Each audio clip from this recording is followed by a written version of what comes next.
제 이름은 빅토르 라로시입니다. 프랑스 최대 방산 컨설팅 그룹의 수석 전략 파트너로 30년을 보냈죠. 제 사전에는 불가능이라는 단어는 없었습니다. 특히 이 냉혹한 방산 시장에서는 더욱 그랬습니다. 무기는 결국 비즈니스고 가격표만 맞으면 영혼까지 팔 수 있는 곳이 이 바닥이니까요. 2년 전 사우디아라비아, UAE, 그리고 인도네시아가 한국의 전투기 협상 테이블에 동시에 앉았을 때 저는 샴페인을 마시며 비웃었습니다. 한국 측 협상가가 소스 코드는 절대로 줄 수 없다, 이것은 협상 불가능한 사항이다 라고 잘라 말했을 때 저는 그것이 가격을 높이려는 아주 뻔한 수작이라고 생각했습니다. 라팔조차 제때 못 사서 쩔쩔매던 나라가 언제부터 저렇게 콧대가 높아졌지?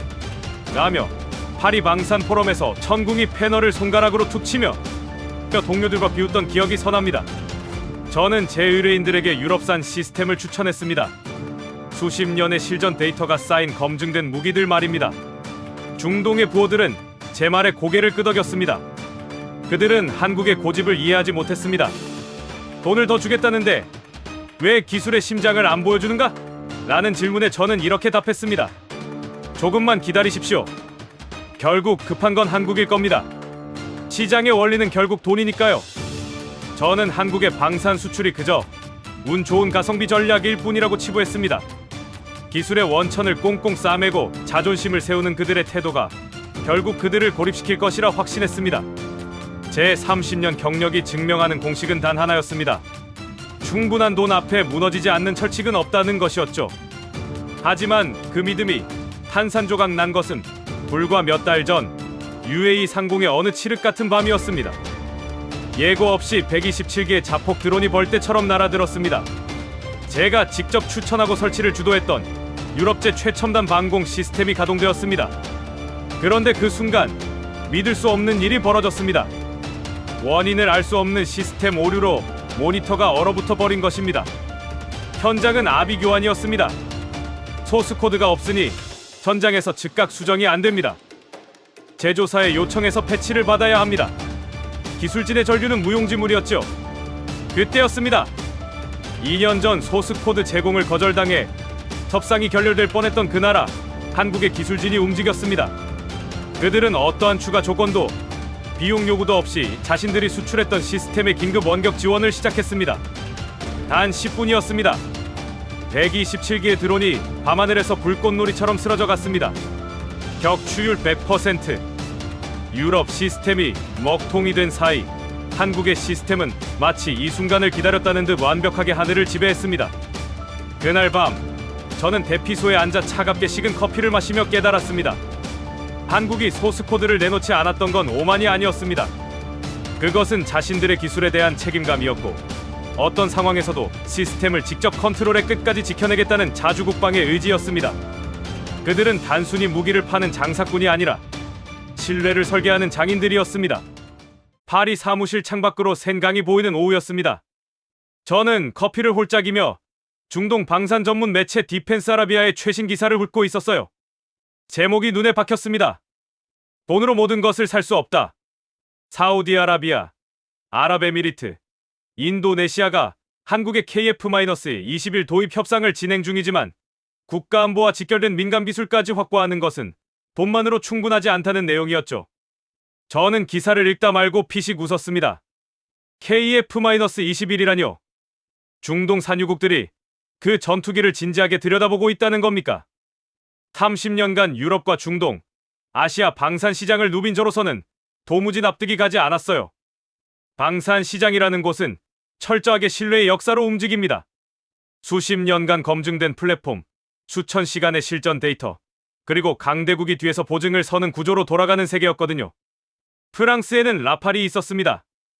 영국에는 유로파이터가 있었고 미국에는 F-35가 있었어요.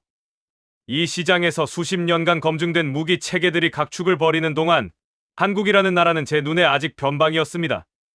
기사를 덮으면서 2년 전 기억이 떠올랐어요. 파리 국제 방산 포럼이었습니다. 세계 각국의 방산 기업들이 최신 무기 체계를 전시하는 자리였어요.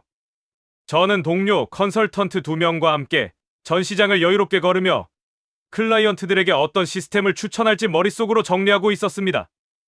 유럽 주요 방산 기업들의 부스는 언제나처럼 화려했어요. 최신 전투기 모형과 첨단 미사일 시스템이 강렬한 조명을 받으며 전시장을 가득 채우고 있었죠. 그때 한국 부스 앞을 지나쳤습니다. 규모가 작았어요. 화려함과는 거리가 멀었죠. 전시 패널 한쪽에 천궁이라는 이름이 붙어 있었습니다. 요격 미사일 시스템이라고 적혀 있었어요. 패널 옆에는 젊은 한국 담당자가 방문객을 기다리며 서 있었습니다. 저는 천궁이 패널을 손가락으로 가볍게 툭 건드렸어요. 그리고 동료에게 말했습니다. 저 나라가 언제부터 방공 시스템을 팝니까? 라팔도 못 사는 나라가 중동에 무기를 수출하겠다고요? 동료들이 웃었습니다. 한국 담당자의 얼굴이 굳어지는 게 보였어요. 저는 개의치 않았습니다. 그게 현실이었으니까요. 적어도 그때 저는 그렇게 믿었습니다. 파리 사무실로 돌아와 디펜스 아라비아 기사를 다시 펼쳤어요. 기사에서 특히 눈에 걸리는 대목이 있었습니다. 한국 소식통을 인용한 부분이었는데 지적재산권과 소스코드 보호는 협상 불가능한 사항이며 기술 이전보다 안정적인 유지 보수 운영 서비스와 유리한 조건의 성능 개량 업데이트를 보장하는 방향으로 협상의 승부수를 던지고 있다는 내용이었죠. 협상 불가능한 사항이라는 표현이 자꾸 머릿속에 맴돌았습니다. 저는 30년간 이 일을 하면서 그 말을 들을 때마다 한 가지를 확신해왔어요. 가격이 충분하지 않았을 뿐이라고요. 사우디아라비아, 아랍에미리트, 인도네시아가 동시에 협상 테이블에 앉아 있다는 사실도 예사롭지 않았습니다. 세 나라가 동시에 같은 시스템을 들여다본다는 건 당산 업계에서 단순한 관심이 아니라 실제 수요가 형성됐다는 신호였거든요. 그런데 한국은 그 수요 앞에서도 소스코드를 내놓지 않겠다고 버티고 있다는 겁니다. 저는 커피잔을 내려놓았어요. 창밖 센 강 위로 유람선 한 척이 천천히 지나가고 있었습니다. 그때 전화가 울렸어요.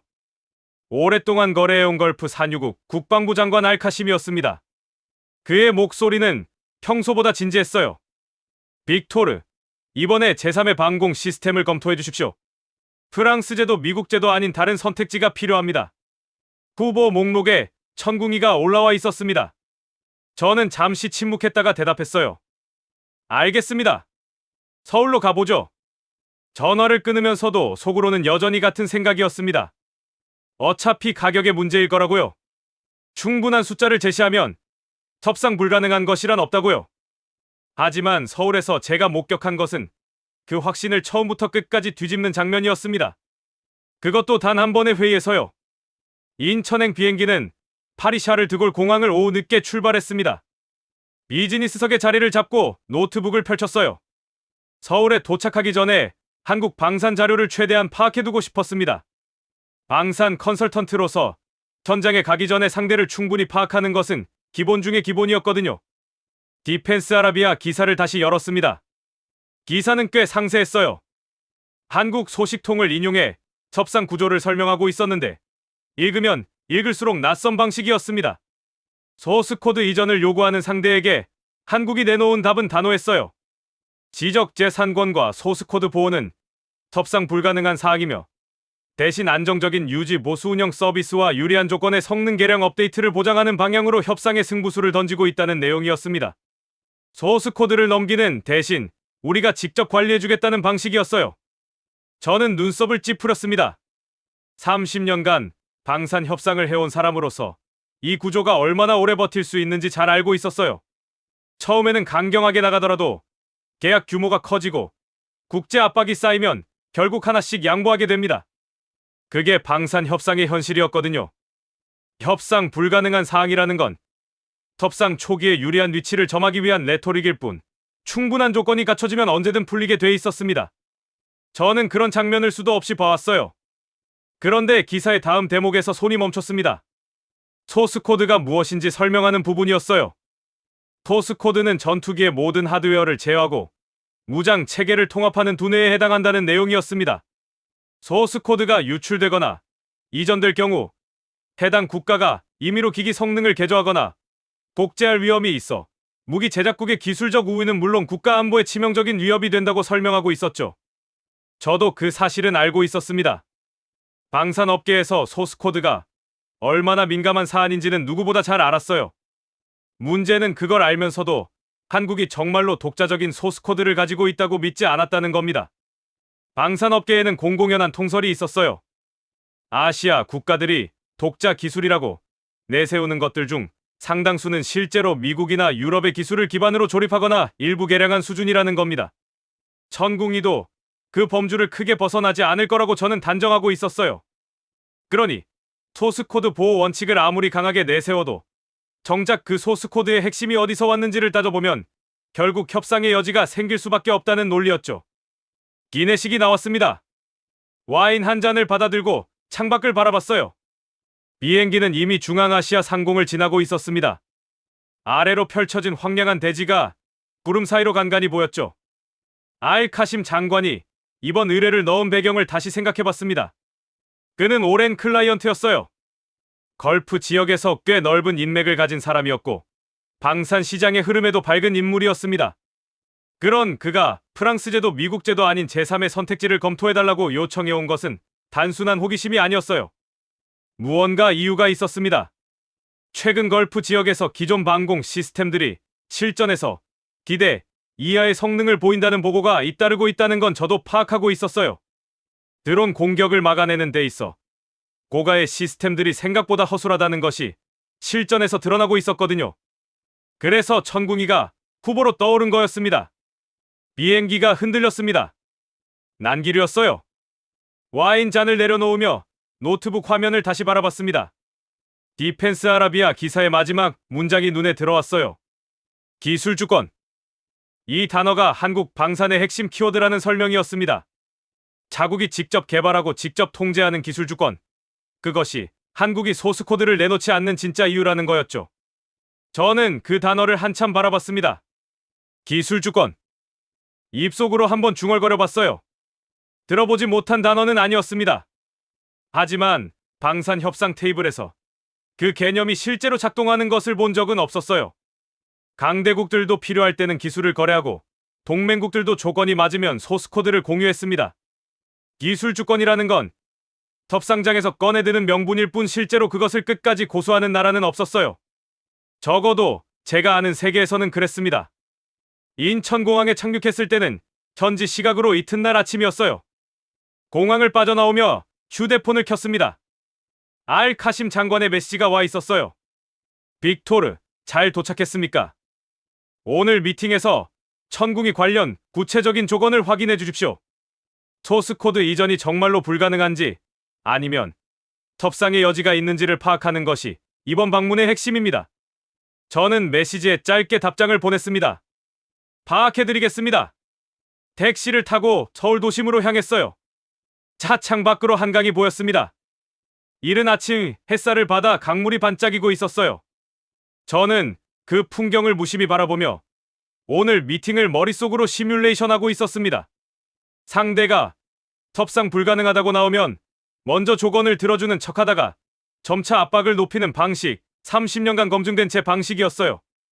한국 협상 대표가 얼마나 버틸 수 있을지 지켜보면 될 일이었습니다. 그것이 서울에 도착한 첫날 아침, 제가 가지고 있던 유일한 생각이었어요. 그리고 그 생각이 얼마나 오만한 것이었는지를 깨닫는 데는 단 하루도 걸리지 않았습니다. 인천행 비행기는 파리샤를 드골 공항을 오후 늦게 출발했습니다. 비즈니스석에 자리를 잡고 노트북을 펼쳤어요. 서울에 도착하기 전에 한국 방산 자료를 최대한 파악해두고 싶었습니다. 방산 컨설턴트로서 현장에 가기 전에 상대를 충분히 파악하는 것은 기본 중의 기본이었거든요.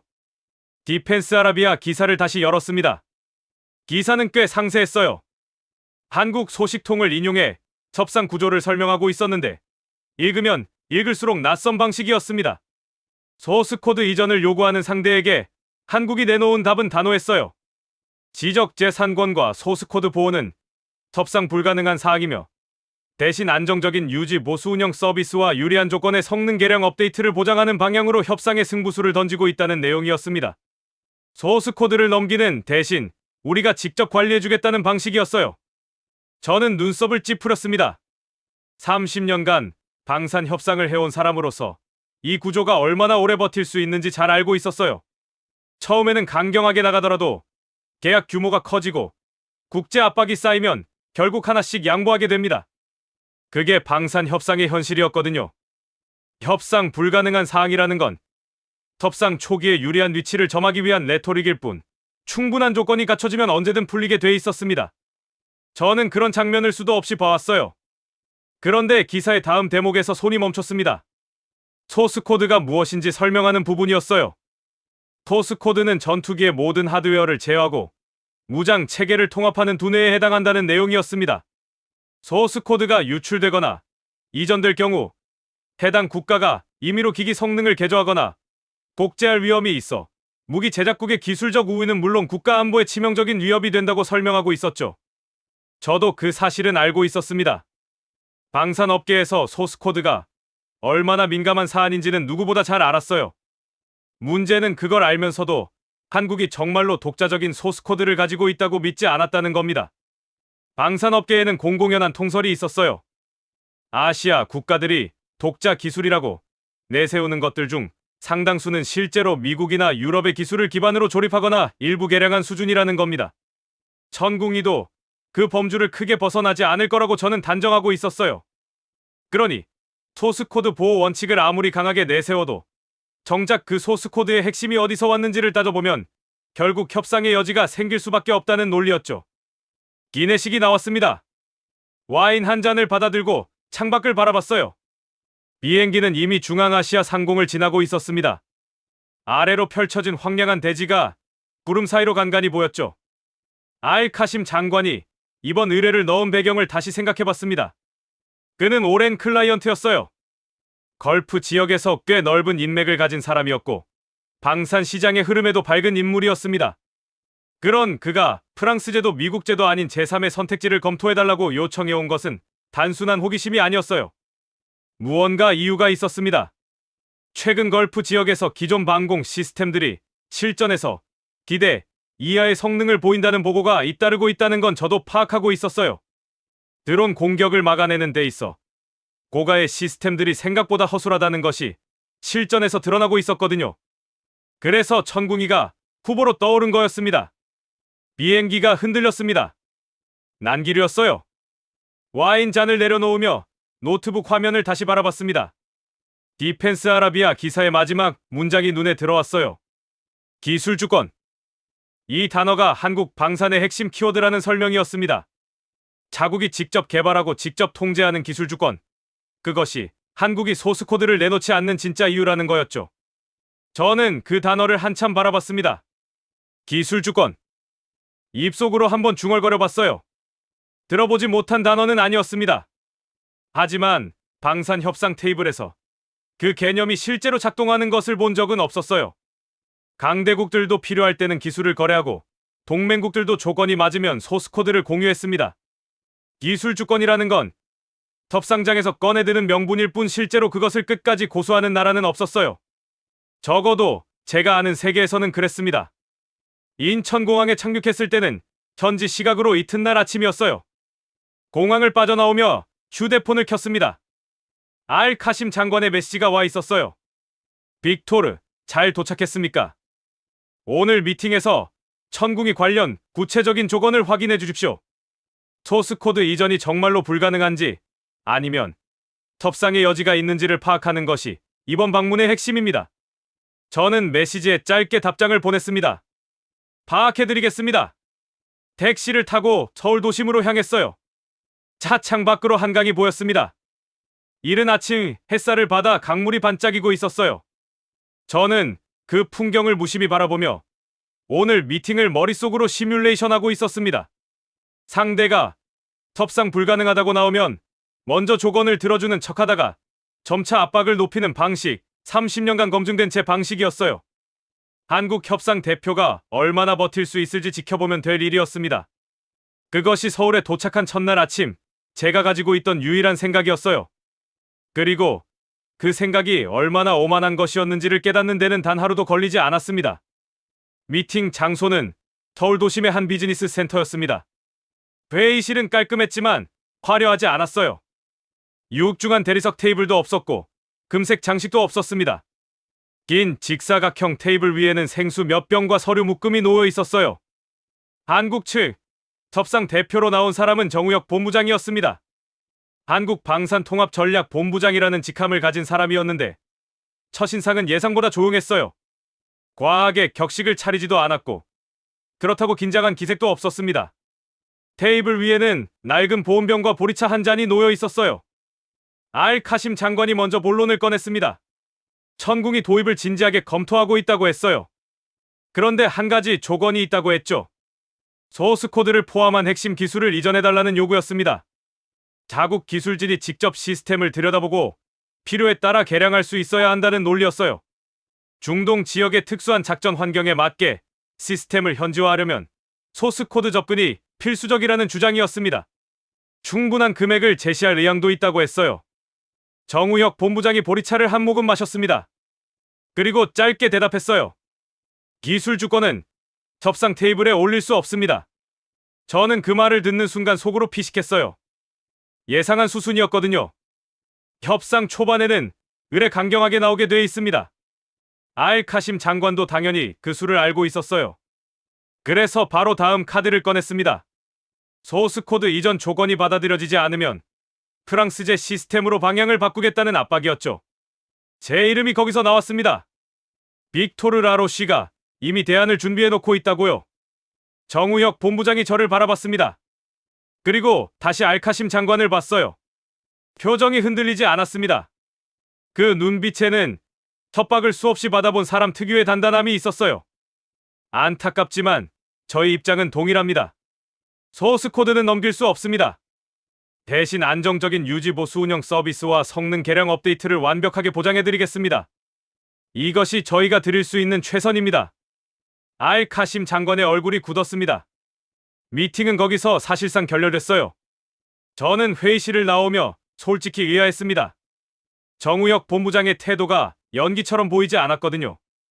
협상 초반의 레토릭이라면 저 정도는 눈치챌 수 있었어요. 30년 경력이 그냥 쌓인 게 아니었으니까요. 그런데 그 눈빛은 달랐습니다. 진심으로 넘길 생각이 없는 사람의 눈빛이었어요. 호텔로 돌아와 노트북을 열었습니다. 뭔가 찜찜했어요. 잠을 청하려 했지만 머릿속에서 정우혁의 그 눈빛이 떠나지 않았습니다. 저는 한국 방산 관련 자료를 뒤지기 시작했어요. 그리고 첫 번째 사례를 찾았습니다. 한국의 방산 대기업이 천궁이의 중동 수출 협상을 진행하던 중 상대 측의 과도한 기술 이전 요구가 계속되자 계약 자체를 철회할 수 있다는 강경한 태도를 보이며 협상을 주도했다는 내용이었어요. 단순한 협상 전술이 아니라 실제로 계약 파기 카드를 꺼내들었다는 겁니다. 저는 눈을 비볐습니다. 다시 읽어봐도 같은 내용이었어요.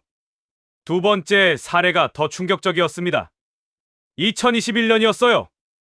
한국의 방산 조선 기업이 인도의 잠수함 사업 수주전에 참여했습니다. 약 7조 원 규모의 계약이었어요. 7조 원이라는 숫자가 얼마나 큰지 방산업계에 있는 사람이라면 누구나 압니다. 그런데 인도 측이 핵심 기술 이전을 조건으로 내걸자 한국 기업은 그 사업에서 과감히 철수했습니다. 7조 원을 스스로 걷어찬 겁니다. 저는 의자에 깊이 등을 기댔습니다. 단 한 번이라면 우연일 수 있었어요. 하지만 두 번이었습니다. 천궁이 중동 협상에서도 7조 원짜리 잠수함 계약에서도 한국은 같은 선택을 했어요.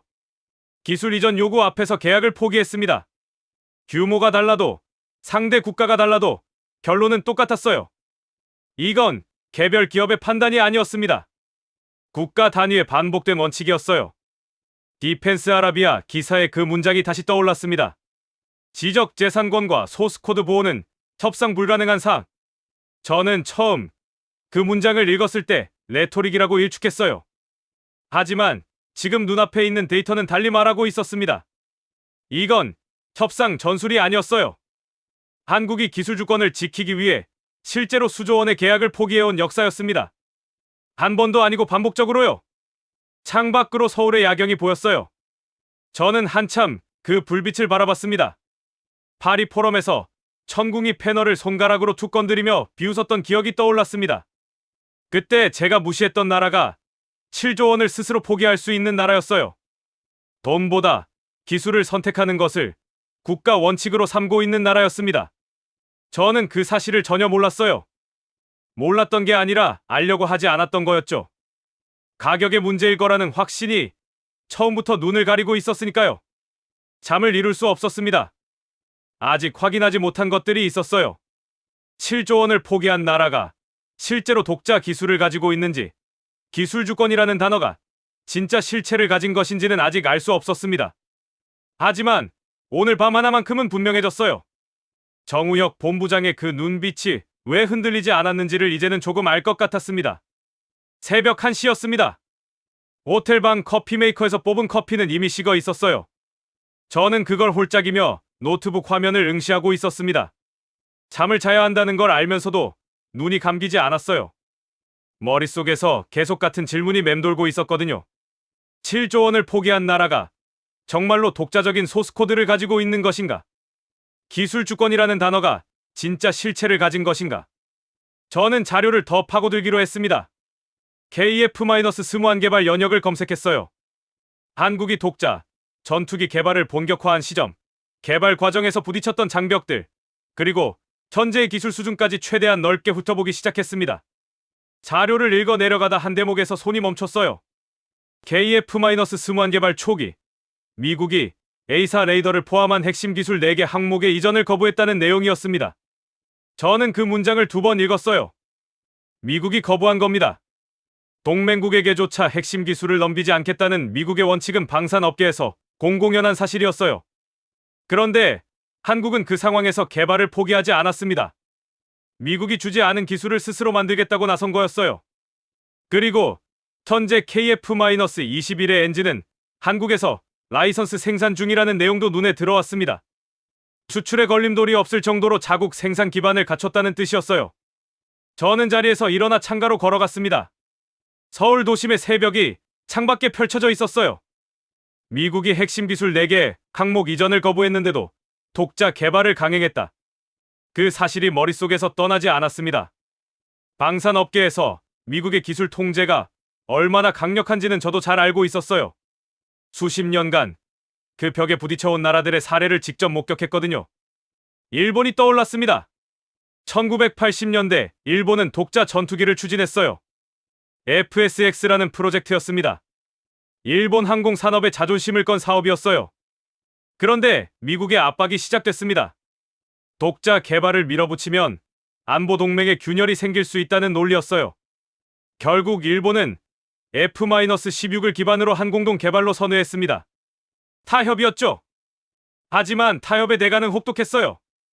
미국은 공동 개발에는 동의했지만 핵심 소스코드 제공은 거부했습니다. 일본은 전투기를 제어하는 복잡한 소프트웨어를 밑바닥부터 직접 개발해야 했어요. 그 과정에서 엄청난 비용과 시간이 소모됐습니다. 독자 개발을 꿈꿨던 나라가 결국 미국의 플랫폼에 기대면서도 소스코드는 받지 못하는 최악의 결과를 맞은 거였어요. 영국도 다르지 않았습니다. F-35 공동 개발 과정에서 영국은 소프트웨어 접근권을 요구했어요. 공동 개발국인이 당연한 요구였습니다. 영국은 철수 가능성까지 거론하며 압박을 넣었어요. 하지만 미국은 끝까지 핵심 소스코드를 내주지 않았습니다. 결국 영국은 일부 기술 종속을 감수하는 타협안을 수용했어요. 공동 개발국임에도 자국 전투기의 소스코드를 갖지 못하는 나라가 된 겁니다. 방산 강국이라 불리는 영국조차 미국 앞에서는 그 벽을 넘지 못했어요. 저는 커피잔을 다시 들었습니다. 이미 완전히 식어 있었지만 신경 쓸 여유가 없었어요. 일본이 실패했습니다. 영국이 무릎을 꿇었어요. 그 두 나라가 넘지 못한 벽이 소스코드였습니다. 그런데 한국은 미국이 핵심 기술 4개 항목 이전을 거부한 상황에서도 독자 개발을 강행했어요. 방산업계에서 이건 단순한 기술 개발이 아닙니다. 강대국의 기술 통제에 맞서 독자 노선을 선택했다는 선언이에요. 그 선택에는 엄청난 비용과 시간과 위험이 따르게 돼 있었습니다. 저는 프랑스의 처지를 생각했어요. 라팔은 훌륭한 전투기였습니다. 유럽 최고 수준의 전투기라는 자부심도 있었어요.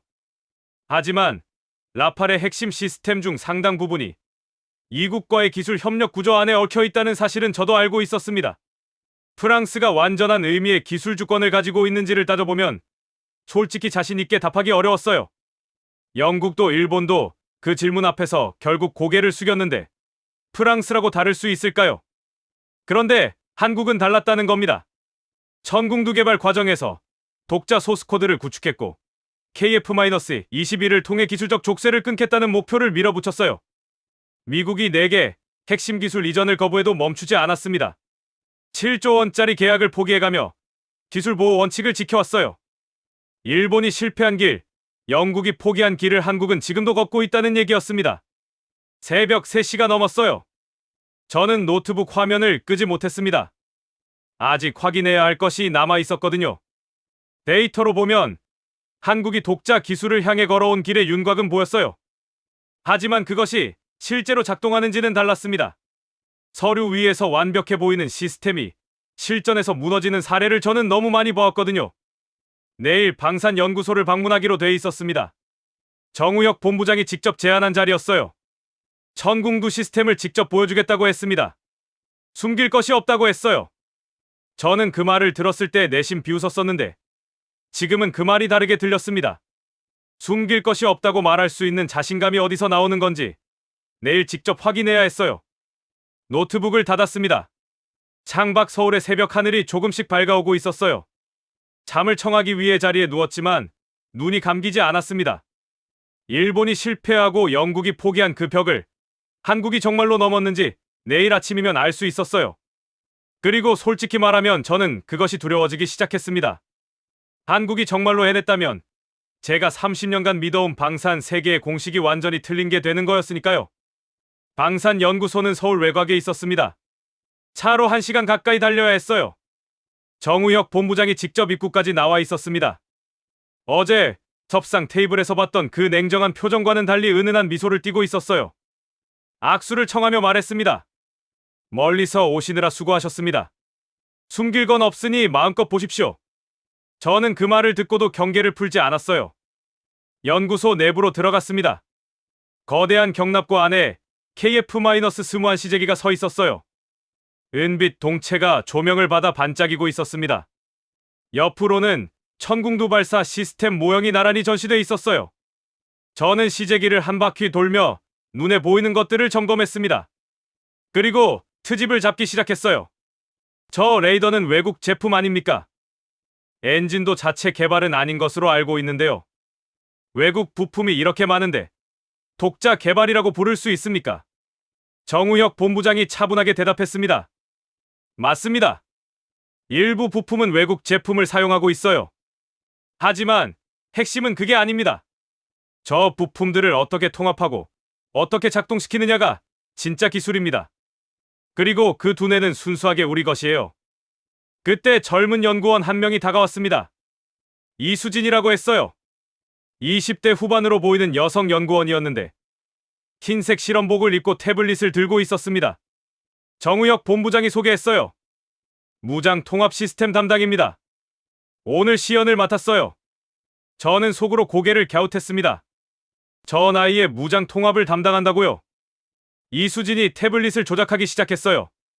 경납고 한쪽에 거대한 모니터가 켜졌습니다. KF-21의 콕핏 시뮬레이션 화면이 떴어요. 이수진이 설명했습니다. 지금부터 신형 요격 미사일을 기체에 인식시키겠습니다. 미국제 전투기였다면 본토 제조사의 승인이 필요해요. 최소 6개월이 걸리죠. 하지만 우리는 다릅니다. 손가락이 키보드 위를 빠르게 움직였습니다. 숫자와 코드가 화면에 줄줄이 흘러내렸어요. 1분이 지났습니다. 2분, 3분. 그리고 화면에 녹색 체크 표시가 떴어요. 무장 통합 완료라는 문구였습니다. 이수진이 돌아서며 말했어요. 끝났습니다. 5분이 채 안 걸렸습니다. 저는 화면을 뚫어져라 바라봤어요. 믿기지 않았습니다. 실제 하드웨어 연동도 보여드릴까요? 이수진이 조용히 물었어요. 저는 고개를 끄덕였습니다. 경납고 한쪽에서 기술자들이 실제 미사일을 가져왔어요. 천검이라고 적힌 한국형 공대공 미사일이었습니다. 미사일이 KF-21 날개 아래 장착됐어요. 콕핏 화면에 즉시 미사일 정보가 떴습니다. 사거리, 탄도, 중량, 추진체 상태까지 모든 데이터가 실시간으로 표시됐어요. 저는 숨이 멎었습니다. 이건 영국이 절대 할 수 없는 일이었거든요. 영국은 F-35의 새 미사일을 달 때마다 미국 본토의 승인을 요청해야 했습니다. 최소 6개월에서 1년이 걸렸어요. 그것도 미국이 허락할 때만 가능했죠. 그런데 한국은 5분 만에 해냈습니다. 누구의 허락도 없이요. 정우혁 본부장이 제 옆에 서서 말했어요. 아시겠습니까, 라로시 고문. 우리가 KF-21을 만든 결정적인 이유가 바로 이겁니다. 이전에 미국제 기체를 운용할 때는 우리가 독자 개발한 중대형 미사일을 장착하는데 엄격한 승인 절차를 거쳐야 했어요. 우리 기술로 만든 미사일을 우리 전투기에 달기 위해 다른 나라의 허락을 받아야 했던 겁니다. F-15K를 운용하면서도 KF-16을 운용하면서도 마찬가지였어요. 그 족쇄를 끊기 위해 KF-21을 만든 겁니다. 기술적 족쇄. 그 단어가 머릿속에 박혔습니다. 저는 천천히 그 의미를 되짚어봤어요. 자국이 개발한 미사일을 자국 전투기에 달기 위해 다른 나라의 승인을 받아야 한다는 것. 방산업계에서는 당연한 구조처럼 여겨져 왔어요. 미국제 플랫폼을 도입하면 그에 따른 기술적 종속이 생기는 건 불가피한 현실로 받아들여졌거든요. 영국도 그랬고 일본도 그랬습니다. 프랑스도 예외는 아니었어요. 그런데 한국은 그 구조 자체를 바꾸겠다고 나선 겁니다. 이수진이 다시 태블릿을 조작했습니다. 화면이 전환되며 천궁두 시스템 운용 시뮬레이션이 떴어요. 이수진이 설명했습니다. 천궁이의 핵심은 다층 요격 체계입니다. 기존 미국제 시스템이 단일 고도에서만 요격하는 것과 달리 저희는 3단계 고도에서 동시 요격이 가능해요. 이 알고리즘은 순수하게 국내 기술입니다. 15년이 걸렸어요. 화면에 복잡한 궤적이 그려졌습니다. 여러 개의 표적이 동시에 날아오고 천궁이 미사일들이 각각 다른 고도에서 요격하는 시뮬레이션이었어요. 저는 그 장면을 보며 가슴 한구석이 서늘해졌습니다. 이건 단순한 기술 시연이 아니었어요. 기술 주권이라는 단어가 실제로 어떤 모습인지를 눈앞에서 보여주는 장면이었습니다. 정우혁 본부장이 말을 이었어요. 라로시 고문, 소스코드는 단순한 프로그램이 아닙니다. 전투기의 모든 하드웨어를 제어하고 무장 체계를 통합하는 두뇌예요. 이걸 넘기는 순간 우리는 다시 족쇄를 차는 겁니다. 누군가의 허락을 받아야 우리 하늘을 지킬 수 있는 나라로 돌아가는 거죠. 우리는 15년 동안 그 족쇄를 끊기 위해 싸워왔습니다. 신뢰와 원칙을 지키며 버텨온 거예요. 그걸 협상 테이블에 올릴 수는 없습니다. 저는 한동안 말을 잇지 못했어요. 30년간 방산 협상을 해온 사람으로서 기술 이전은 항상 거래의 대상이었습니다. 충분한 가격과 조건이 갖춰지면 어떤 기술도 협상 테이블에 오를 수 있다고 믿어왔어요. 하지만 지금 눈앞에서 본 것은 달랐습니다.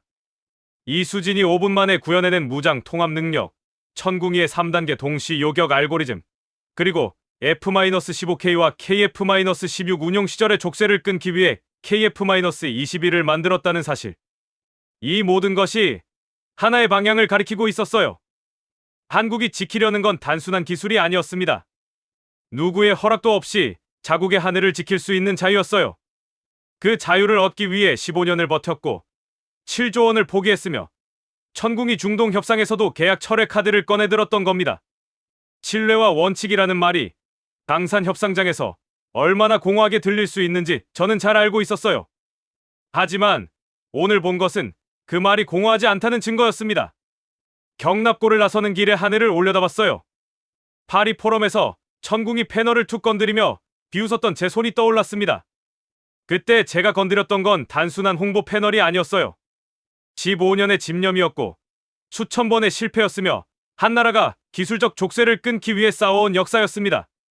그걸 모르고 비웃었던 거였어요. 차에 오르며 알카심 장관에게 보고해야 할 내용을 머릿속으로 정리했습니다. 그런데 무슨 말을 해야 할지 막막했어요. 소스코드 이전은 가능한지 파악해달라는 게 그의 주문이었는데 지금 제가 본 것을 솔직하게 전한다면 그 답은 하나뿐이었거든요. 불가능합니다. 그리고 그건 협상 전술이 아닙니다. 차가 연구소를 빠져나가는 동안 저는 창밖을 바라보며 생각했습니다. 이 나라가 숨겨둔 비장의 무기는 특별한 무기 체계가 아니었어요. 기술 주권을 끝까지 지키겠다는 신뢰와 원칙 그 자체가 비장의 무기였습니다. 그리고 그 원칙이 실제로 얼마나 강력한지는 그날 밤 제가 예상하지 못한 방식으로 증명됐습니다. 호텔로 돌아온 건 저녁 무렵이었습니다. 샤워를 마치고 침대에 누웠어요. 연구소에서 본 장면들이 머릿속에서 계속 재생됐습니다. 이수진이 5분 만에 이사일을 통합하던 장면, 천궁이의 3단계 동시 요격 시뮬레이션, 그리고 정우혁 본부장이 말했던 그 한마디. 기술적 족쇄를 끊기 위해 만든 겁니다. 눈을 감아도 잠이 오지 않았어요. 알카심 장관에게 어떻게 보고해야 할지 아직 정리가 되지 않고 있었거든요. 그때 휴대폰이 울렸습니다. 화면을 보니 알카심 장관이었어요. 시각은 밤 11시였습니다. 이 시간에 전화를 넣어올 사람이 아니었어요. 저는 직감적으로 뭔가 잘못됐다는 걸 느꼈습니다. 전화를 받았어요. 알카심 장관의 목소리가 들렸습니다. 평소에 침착한 목소리가 아니었어요. 빅토르, 지금 당장 연결해야 합니다. 상황이 생겼어요. 무슨 일입니까? 정체불명의 드론 부대가 움직이고 있습니다. 127기가 우리 정유 시설을 향해 접근 중이에요. 30분 후면 도달합니다. 그런데 방공 시스템이 작동을 안 합니다. 저는 침대에서 벌떡 일어났습니다. 127기라고요? 그건 단순한 공격이 아니었어요. 정유 시설을 겨냥한 127기의 드론이라면 전면전의 신호탄이었습니다. 방공 시스템이 왜 작동을 안 합니까? 원인 모를 오류가 발생했습니다. 레이더는 돌아가는데 요격 미사일 발사가 안 돼요. 미국 기술진을 불렀지만 원인을 찾지 못하고 있습니다. 30분밖에 없어요. 손이 차갑게 식었습니다. 제가 직접 추천해서 도입한 유럽제 방공 시스템이었어요. 수백억 달러를 투입한 시스템이었습니다. 그런데 실전 앞에서 멈춰버린 겁니다. 레이더는 돌아가는데 요격 미사일이 발사되지 않는다는 건 소프트웨어 문제였어요. 그리고 소프트웨어 문제는 소스코드를 장악하지 않으면 현장에서 즉각 해결할 수 없습니다. 미국 기술진이 원인을 못 찾고 있다는 건 그들도 현장에서 소스코드를 직접 건드릴 수 없다는 뜻이었어요. 결국 본토에 연락해서 허락을 받고 원격으로 처리해야 하는데 그 시간이 없었습니다. 30분이었어요. 127기의 드론이 30분 후면 도달한다는 겁니다. 알카심 장관, 지금 당장 정우혁 본부장에게 연락하십시오. 제가 무슨 말을 하는지 들으셨습니까? 빅토르, 우리가 소스코드를 내놓으라는 요구를 거절당했던 그 상대에게 도움을 요청하라는 겁니까? 저는 짧게 대답했어요. 지금 그 판단을 할 시간이 없습니다. 127기가 30분 후에 도달합니다. 연락하십시오. 전화가 끊어졌어요.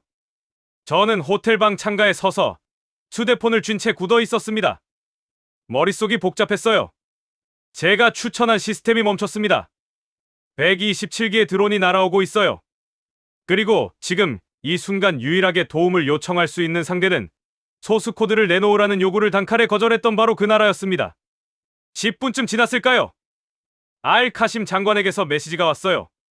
정우혁 본부장이 응했습니다. 천궁이 원격 지원을 시작한다고 합니다.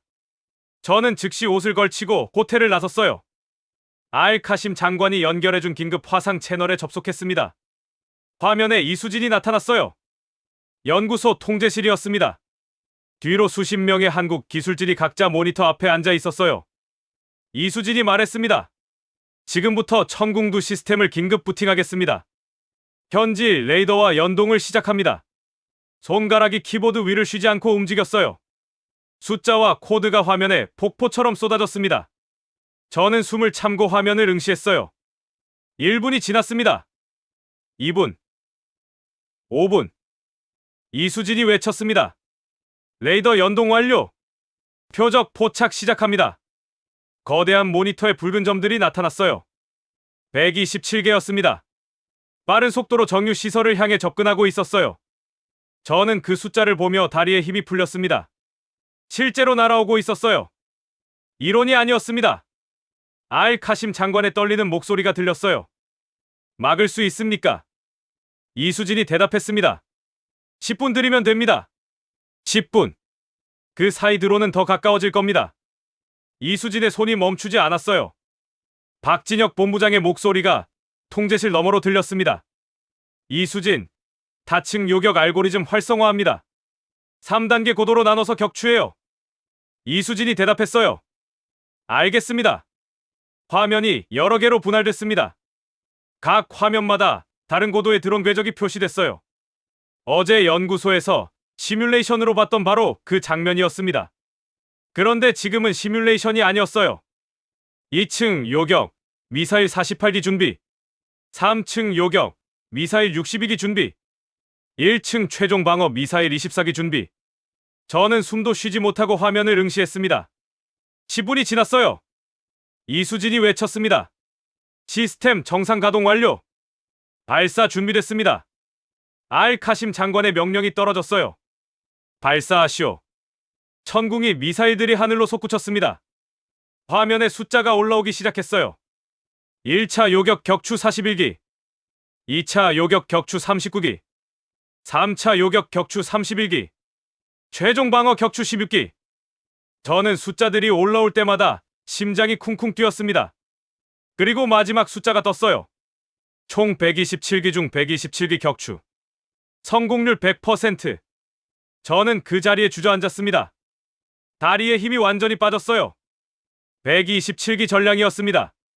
단 한 기의 오차도 없었어요. 정유시설은 무사했습니다. 걸프의 하늘을 지킨 건 수백억 달러짜리 유럽제 시스템이 아니었어요. 소스 코드를 내놓으라는 요구를 거절당하고도 조건 하나 없이 원격으로 달려온 천궁이었습니다. 알카심 장관이 화면 속 이수진에게 말했어요. 목소리가 떨렸습니다. 고맙습니다. 이수진이 대답했어요. 별 말씀을요. 저희가 해야 할 일을 한 겁니다. 화면이 꺼졌습니다. 저는 한동안 그 자리에서 일어나지 못했어요. 머릿속에서 여러 장면들이 겹쳐졌습니다. 제가 추천한 유럽제 시스템이 멈추던 순간, 소스 코드를 장악하지 못한 기술진이 원인조차 찾지 못하던 상황, 그리고 소스 코드를 내놓으라는 요구를 거절당하고도 10분 만에 하늘을 지킨 나라. 디펜스 아라비아의 그 문장이 다시 떠올랐어요. 돈으로 모든 것을 살 수 없다. 저는 그 문장을 처음 읽었을 때 레토릭이라고 무시했습니다. 하지만 오늘 밤 그 문장은 레토릭이 아니었어요. 127기의 드론이 날아오던 그 30분 동안 돈으로 살 수 없는 것이 무엇인지가 아주 선명하게 증명됐습니다. 소스 코드를 독자적으로 보유한 나라만이 위기 앞에서 즉각 움직일 수 있었어요. 누구의 허락도 기다리지 않고, 본토에 연락하는 6개월을 기다리지 않고 10분 만에 127기를 막아낼 수 있었습니다. 기술 주권이 수상적인 원칙이 아니라 실전에서 생명을 구하는 힘이라는 것을 저는 그날 밤 처음으로 온몸으로 이해했어요. 창밖으로 서울의 밤하늘이 보였습니다. 조용했어요. 하지만 저는 알고 있었습니다. 걸프 상공 어딘가에는 아직 천궁이, 이사일의 하얀 궤적이 남아있을 거라고요. 그리고 그 궤적이 무엇을 의미하는지를 이제는 알았습니다. 신뢰와 원칙을 끝까지 지킨 나라만이 위기의 순간에 진짜 힘을 발휘할 수 있다는 것을요. 격추 이틀 뒤였습니다. 서울 도심의 한 비즈니스 호텔 로비에 앉아 커피를 마시고 있었어요. 창밖으로 아침 햇살이 쏟아지고 있었습니다. 평온한 풍경이었어요. 하지만 이틀 전 밤을 생각하면 아직도 손이 떨렸습니다. 127기. 그 숫자가 머릿속을 떠나지 않았어요. 그때 로비 입구가 소란스러워졌습니다. 알카심 장관이었어요. 혼자가 아니었습니다. 수행원 여러 명을 대동하고 있었는데 평소의 여유로운 걸음걸이가 아니었어요. 빠르게 로비를 가로질러 프런트로 향했습니다. 저는 자리에서 일어나 다가갔어요. 알카심 장관이 저를 보고 짧게 인사했습니다. 빅토르, 정우혁 본부장을 만나야 합니다. 어디 있습니까? 저는 잠시 그를 바라봤어요. 한 달 전 서울 협상 테이블에서 소스코드를 내놓으라고 압박하던 사람이었습니다. 프랑스제로 갈아타겠다고 으름장을 놓던 사람이었어요. 그런데 지금 그는 이 호텔 로비에 직접 찾아와 정우혁 본부장을 기다리고 있었습니다. 권력의 방향이 완전히 바뀐 거였어요. 정우혁 본부장이 나타난 건 30분쯤 뒤였습니다. 낡은 보온병을 손에 들고 로비로 들어왔어요. 화려한 수행원도 없었고 특별한 격식도 없었습니다. 알카심 장관이 자리에서 벌떡 일어났어요. 정우혁 본부장님, 감사합니다. 정우혁 본부장이 시계를 봤습니다. 30분 기다리셨군요. 불편하셨겠습니다. 알카심 장관의 얼굴이 붉어졌어요. 한 달 전 텁상 테이블에서 자신이 정우혁에게 했던 짓이 떠오른 모양이었습니다. 회의실로 자리를 옮겼습니다. 저도 배석했어요.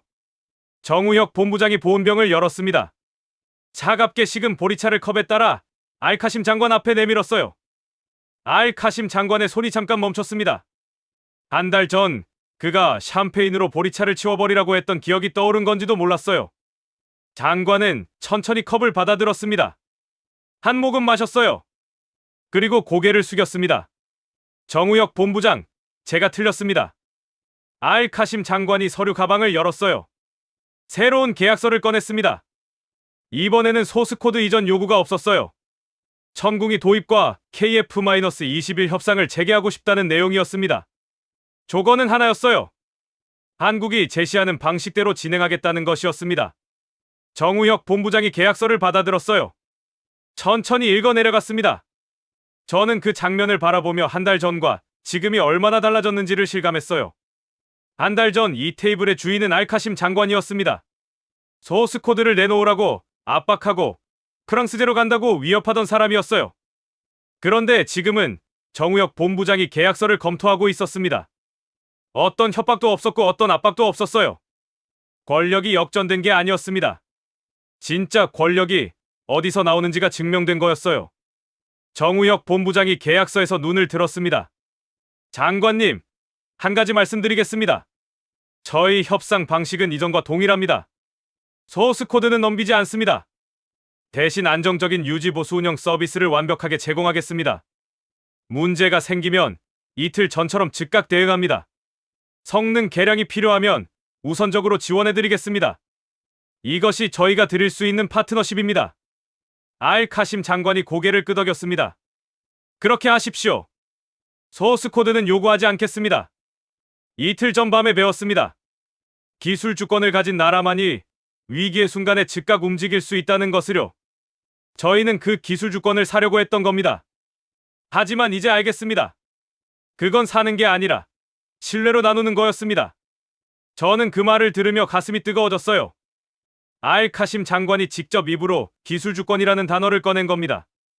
한 달 전만 해도 그 단어를 협상 레토릭으로 일축했던 사람이었어요. 저도 마찬가지였습니다. 그런데 지금 우리 둘 다 그 단어의 무게를 알고 있었어요. 127기의 드론이 가르쳐준 교훈이었습니다. 정우혁 본부장이 펜을 꺼냈습니다. 계약서에 서명했어요. 알카심 장관도 서명했습니다. 악수를 나눴어요. 한 달 전 협상 결렬 후 싸늘하게 식었던 그 공기가 완전히 달라져 있었습니다. 알카심 장관이 자리에서 일어나며 저를 바라봤어요. 빅토르, 한 가지 묻겠습니다. 당신이 처음부터 천궁이의 실체를 알았다면 저에게 다른 조언을 했겠습니까? 저는 잠시 생각했습니다. 그리고 솔직하게 대답했어요. 모르겠습니다. 알았더라도 믿지 않았을 수 있어요. 우리는 둘 다 직접 보기 전까지는 몰랐던 겁니다. 알카심 장관이 쓴 웃음을 지었습니다. 맞는 말이군요. 장관이 회의실을 나갔어요. 방에는 정우혁 본부장과 저만 남았습니다. 정우혁 본부장이 보온병 뚜껑을 닫으며 말했어요. 라로시 고문, 이상하게 들리실 수 있겠지만 저는 이틀 전 그 상황이 반가웠습니다. 반가웠다고요? 네. 우리 시스템이 실전에서 어떻게 작동하는지 세상이 볼 수 있었으니까요. 수출 홍보보다 더 강력한 증명이었습니다. 저는 그 말의 무게를 천천히 받아들였어요. 이틀 전밤 127기의 드론이 날아오던 그 상황을 반가워할 수 있는 사람. 그것은 자신의 시스템에 대한 완전한 확신이 없으면 나올 수 없는 말이었습니다. 정우혁 본부장은 천궁이가 실전에서 작동할 것을 알고 있었어요. 그래서 조건 없이 원격 지원에 나선 거였고, 그래서 그 상황을 두려워하지 않았던 겁니다. 신뢰와 원칙이 단순한 구호가 아니라 실제로 작동하는 힘이라는 것을 그는 처음부터 알고 있었어요. 정우혁 본부장이 자리에서 일어났습니다. 악수를 청했어요. 저도 일어나 손을 잡았습니다. 그의 손이 따뜻했어요. 한 달 전 협상 테이블에서 차갑게 거절당했을 때와는 전혀 다른 온도였습니다. 정우혁 본부장이 말했어요. 라로시 고문, 앞으로도 저희를 지켜봐 주십시오. 우리는 이제 시작이거든요. 회의실을 나갔습니다. 저는 잠시 그 자리에 서서 창밖을 바라봤어요. 서울의 하늘이 맑았습니다. 구름 한 점 없었어요. 저는 그 하늘을 올려다보며 생각했습니다. 이 나라가 지켜온 것이 무엇인지를 이제는 알고 있었어요. 기술 주권이었고 신뢰와 원칙이었으며 누구의 허락도 없이 자국의 하늘을 지킬 수 있는 자유였습니다. 그리고 그 자유는 15년의 집념과 수조원의 포기와 수천 번의 실패 끝에 얻어낸 것이었어요. 돈으로 살 수 없는 것이 있다는 것을 저는 이제 온몸으로 알고 있었습니다. 4단계, 8단계 본문 확장 작성. 8단계 파리 서밋의 고백. 한국이 만든 새로운 기준. 서울에서 파리로 돌아온 건 그로부터 일주일 뒤였습니다. 샤를 드골 공항에 내리는 순간 익숙한 공기가 밀려왔어요. 센 강의 냄새, 가을빛으로 물든 가로수. 30년간 제 삶의 배경이었던 이 도시가 반겨주고 있었습니다. 하지만 저는 달라져 있었어요. 서울로 떠나기 전에 빅토르 라로시가 아니었습니다. 파리 국제 방산 안보 서밋이 열리는 날은 귀국한 지 사흘 뒤였어요. 유럽과 중동, 아시아 각국의 방산 전문가들이 한자리에 모이는 자리였습니다. 매년 파리에서 열리는 이 서밋은 방산업계에서 가장 권위 있는 회의 중 하나였어요. 저는 이 서밋에 15년째 참석하고 있었습니다. 늘 유럽과 미국 방산 기업들의 최신 시스템을 소개하는 자리였고, 아시아 국가들은 그 시스템을 도입하는 구매자 위치에 서는 게 당연한 구조였어요. 그런데 올해는 달랐습니다. 서밋 주최 측으로부터 특별 발표 요청이 들어왔거든요. 최근 걸프 지역에서 벌어진 드론 격추 사건과 관련해 현장을 직접 목격한 전문가로서 발표를 맡아달라는 요청이었어요. 127기 전량 격추라는 숫자는 이미 업계 전체에 퍼져 있었습니다. 천궁이가 실전에서 100% 성공률을 기록했다는 사실은 방산업계의 모든 관계자들이 주목하고 있었어요. 발표 당일 아침, 저는 호텔방에서 오래 거울을 바라봤습니다. 오늘 이 자리에서 제가 할 말이 어떤 파장을 일으킬지 알고 있었어요. 30년간 유럽 방산 시장을 누빈 프랑스 컨설턴트가 한국 기술을 공개적으로 옹호하는 발표를 한다는 것. 업계에서 어떤 시선을 받게 될지 모르지 않았습니다. 하지만 이틀 전 밤 127기의 드론이 날아오던 그 30분을 생각하면 망설임이 사라졌어요. 제가 본 것을 사실대로 전하는 것. 그게 30년 경력이 저에게 남긴 마지막 의무였습니다. 서밋 회의장에 들어섰습니다. 2년 전 이 도시에서 열렸던 파리 방산 포럼이 떠올랐어요. 그때 저는 천궁이 공보 패널을 손가락으로 툭 건드리며 동료들과 비웃었습니다. 라팔도 못 사는 나라가 무기를 수출하겠다고요. 그 장면이 지금 이 회의장 입구에서 생생하게 재생됐어요. 같은 도시였고 비슷한 분위기였지만 저는 완전히 다른 사람이 돼 있었습니다. 회의가 시작됐어요. 여러 발표가 이어진 뒤 제 차례가 됐습니다. 단상에 올랐어요.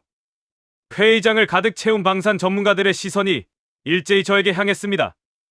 유럽 각국의 방산 기업 임원들, 중동 산유국의 국방 관계자들, 아시아 각국의 방산 협력 담당자들이 자리를 채우고 있었어요. 마이크 앞에 섰습니다. 저는 발표를 이렇게 시작했어요. 저는 2년 전 이 도시에서 한국의 천궁이를 비웃었습니다.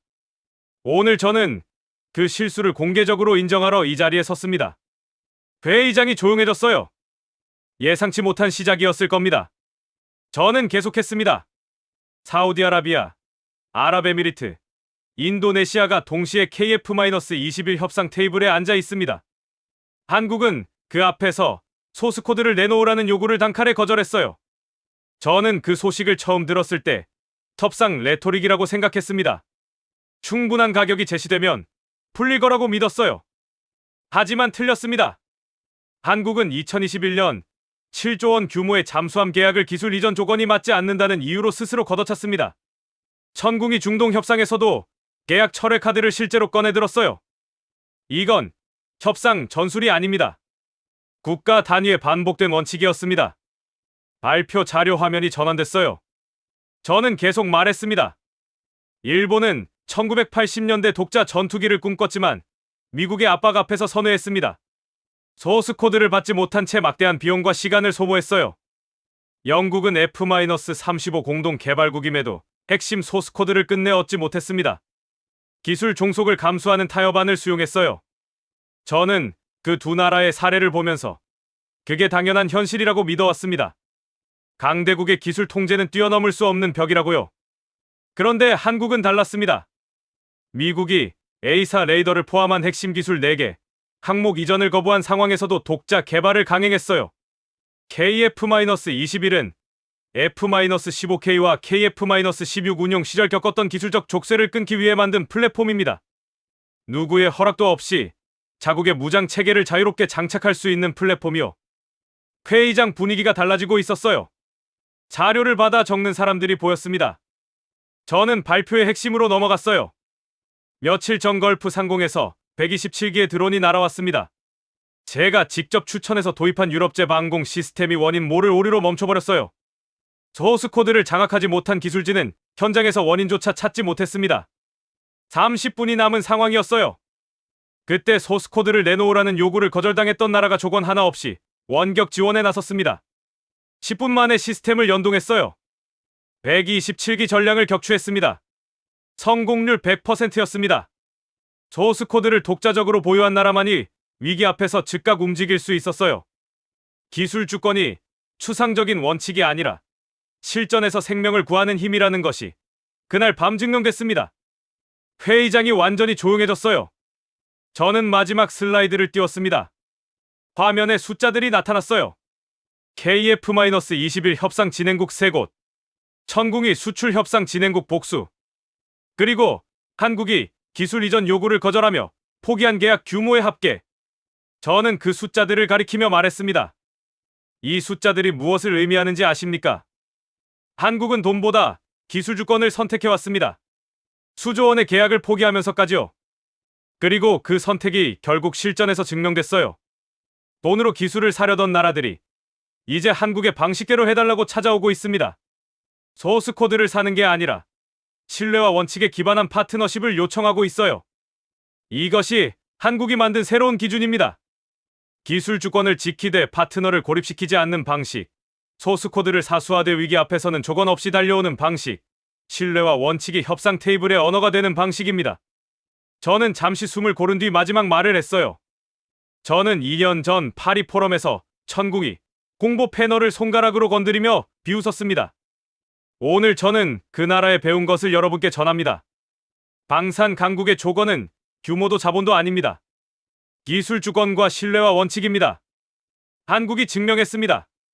박수가 터져 나왔어요. 처음에는 몇 명이었습니다. 그러다 하나둘 늘어났어요. 회의장 전체가 일어섰습니다. 저는 단상에 서서 그 박수 소리를 들으며 눈이 뜨거워졌어요. 30년 경력에서 가장 긴 박수였습니다.